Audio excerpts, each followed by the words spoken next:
ओम नमः शिवाय। मैं पंडित गुलशन प्रसाद तिवारी आप सभी का अपने श्री शिव कृपा चैनल में स्वागत करता हूँ। आइए हम जानते हैं कि गोवर्धन पूजा क्यों किया जाता है, कब से प्रारंभ हुआ है। तो भगवान श्री रामचंद्र जी जब वानरों के माध्यम से सेतु का निर्माण करवा रहे थे तो हनुमान जी जो है द्रोणागिरी पर्वत के पास गए और कहे कि आप भी चल करके राम सेतु का निर्माण करने में सहयोग प्रदान कीजिए। तो द्रोणागिरी ने साफ साफ मना कर दिया कि मैं नहीं जाऊंगा। वहीं पर गोवर्धन पर्वत था तो हनुमान जी ने भी कहा गोवर्धन पर्वत से आप चलिए।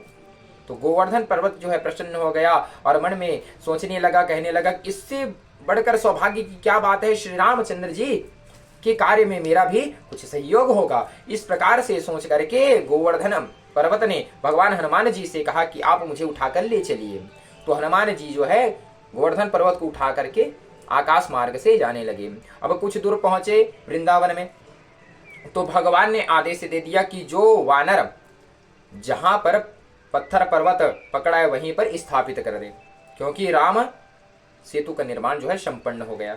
यह बात पता चली हनुमान जी को। तो हनुमान जी जो है गोवर्धन पर्वत से बोले कि राम सेतु का कार्य सफल हो गया है, पूर्ण हो गया है, अब आपको यहीं पर रख देता हूं।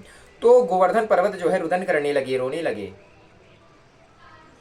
कि मेरे राम जी के कार्य में मैं सहयोग नहीं प्रदान कर सका।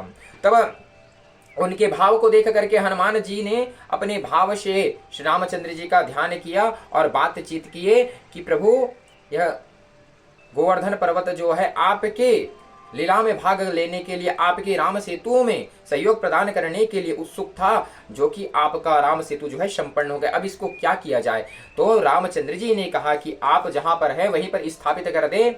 मैं जब द्वापर युग आएगा तो मेरा जब अवतार होगा तो वहीं पर मैं गोप बन करके गैया उसी के पर्वत पे चराया करूंगा।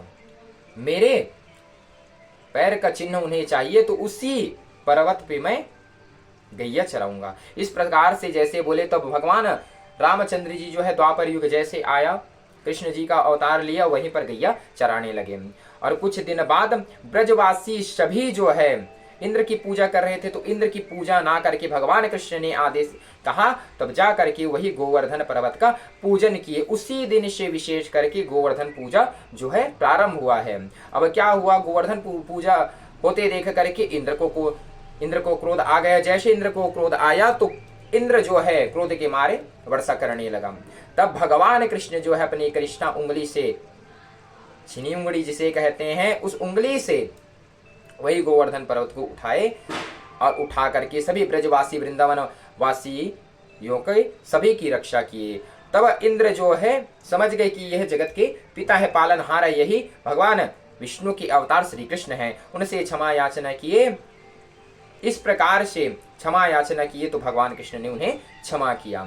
और जब जो है बारिश यानी इंद्रदेव जो है शांत हो गए, तो बारिश शांत हो गए, तो गोवर्धन पर्वत को वहीं पर पुनः स्थापित कर दिए। तब भगवान जो है कृष्ण जो है बहुत दिनों से 7 दिनों से भूखे थे। तो सभी ब्रजवासी वृंदावनवासी जो है उसी दिन से अपने अपने घर से कुछ नाना प्रकार के व्यंजन तैयार करके भगवान कृष्ण के समक्ष ले आए। उसी दिन से विशेष करके भगवान श्री कृष्ण को 56 भोग लगना भी प्रारंभ हुआ है। इसीलिए गोवर्धन पर्वत की पूजा की जाती है और इसी के नाम से भगवान श्री कृष्ण को, ठाकुर जी को 56 भोग भी लगाया जाता है। विशेष करके इस दिन गाय एवं बैल का विशेष उनको भोजन प्रदान करना चाहिए। हो सके तो गौ माता को सुंदर चारा प्रदान करें। इस प्रकार से करने से धन धान्य की प्राप्ति होती, सुख शांति घर में सदा बनी रहती है। ऐसे ही धार्मिक जानकारी प्राप्त करने के लिए हमारे YouTube चैनल श्री शिव कृपा चैनल को अभी सब्सक्राइब कीजिए। हर हर महादेव, धन्यवाद।